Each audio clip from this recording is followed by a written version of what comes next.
Et ce matin, nous recevons Cyril Sambaka. Il est homme politique, président national de l'Alliance des forces progressistes. Avec lui, nous allons en parler. Étonné par exemple, ce week-end, la dernière explosion a eu lieu au lieu dit Grand Hangar au quartier Bonabéry. C'est dans le 4e arrondissement de la ville de Douala.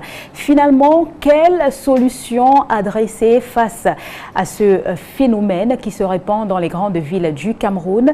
Nous en parlons donc ce matin, je vous le disais, avec Cyril Sambaka. Bonjour. Bonjour à tous les téléspectateurs.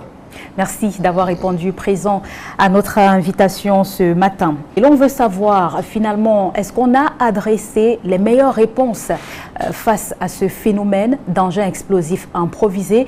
On a encore eu cela ce week-end au quartier Bonabéry dans le 4e arrondissement. Oui, avant de répondre concrètement à cette question, je crois qu'il est bon d'analyser un tout petit peu, très rapidement, pour dire que, voilà, on vit un conflit depuis un certain temps, des choses se font, l'armée est sur le terrain, et nous voyons comment est-ce que l'armée gagne de plus en plus ce terrain-là. Et en même temps, au niveau de la diplomatie, le Cameroun est assez actif, à tel point que des commanditaires de l'extérieur commencent à se faire en rang serré, de telle sorte que n'arrive plus, n'est-ce pas, là où ça doit arriver. Et ça, c'est quelque chose, nous sommes à un carrefour. Ça veut dire que, vous savez, quand vous avez, comme la fête de l'unité, vous avez égorgé des coqs, des poules et tout ça là, bon, vous vous rendez compte qu'il y a toujours un dernier sursaut qui se fait de manière isolée et tout. Mais je pense que la vigilance est quelque chose de très important dans des cas comme ça, pour dire que quand on a fini de voir les choses comme ça, il reste le terrain politique. Parce qu'en réalité, aucun conflit ne peut se résoudre sans le terrain politique. Nous voyons très bien que le problème des sécessionnistes ne date pas d'aujourd'hui. Les gens n'ont pas réfléchi en se disant que 40 ans de colonisation ne peut pas transformer le Cameroun en un pays dépendant d'autres. Donc le Cameroun doit se reconstruire lui-même. Et nous voyons très bien que petit à petit, les gens sont d'accord que c'est le dialogue qui est la chose la plus importante. Les petites explosions qui se passent ci et là, c'est des sursauts comme ça. Et c'est les populations qui doivent être vigilantes pour enrayer ce genre de choses. Mais dans le fond, je pense que sur le plan militaire, nous avançons. Maintenant, c'est sur le plan politique que le problème se pose encore. Et je pense qu'il faut régler le problème du Cameroun de manière définitive, de telle sorte que nous n'ayons plus ce genre de problème. Et si nous n'avons plus ce genre de problème, ça veut dire que nous sommes allés dans le fond. Aller dans le fond, ça veut dire que nous sommes retournés à nos pères fondateurs qui voulaient la réunification avant l'indépendance. Donc 40 ans ne peut pas suffire pour dire qu'un pays qui a été allemand, qui a été ceci, qui a été cela, n'a pas le droit d'être lui-même. Donc aujourd'hui, c'est de tracer le chemin pour que le Cameroun ait sa propre voie et que ses fils soient unis. Fin 2016, mi-2023, on peut le dire quand même, hein, la crise anglophone n'a que trop duré quand même, finalement. Que de gâchis, effectivement. Parce que, ma foi, nous avons été tous fiers de voir le défilé à Yaoundé pour comprendre que nous avons une armée formée. Nous avons vous savez, ce qu'ils faisaient il y a 20 ans, c'est pas ce qu'ils font aujourd'hui. Quand vous les voyez même défiler, vous vous rendez compte que c'est des gens surentraînés. Ce sont des gens qui sont prompts, n'est-ce pas, à défendre les couleurs nationales. Mais ça ne suffit pas. C'est pas l'armée qui règle les problèmes politiques.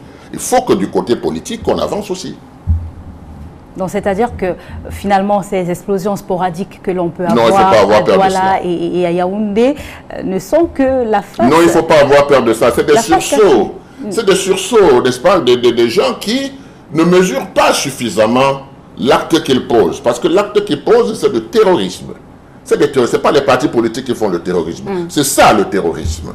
Vous comprenez? Donc, à partir de ce moment-là, il faut que les gens fassent attention. Et il faut que les gens dans les quartiers soient plus éveillés. Parce que si on met la main sur quelqu'un qui va s'amuser comme ça, moi j'appelle ça s'amuser parce que ça ne peut avoir aucun impact sur la séparation du Cameroun.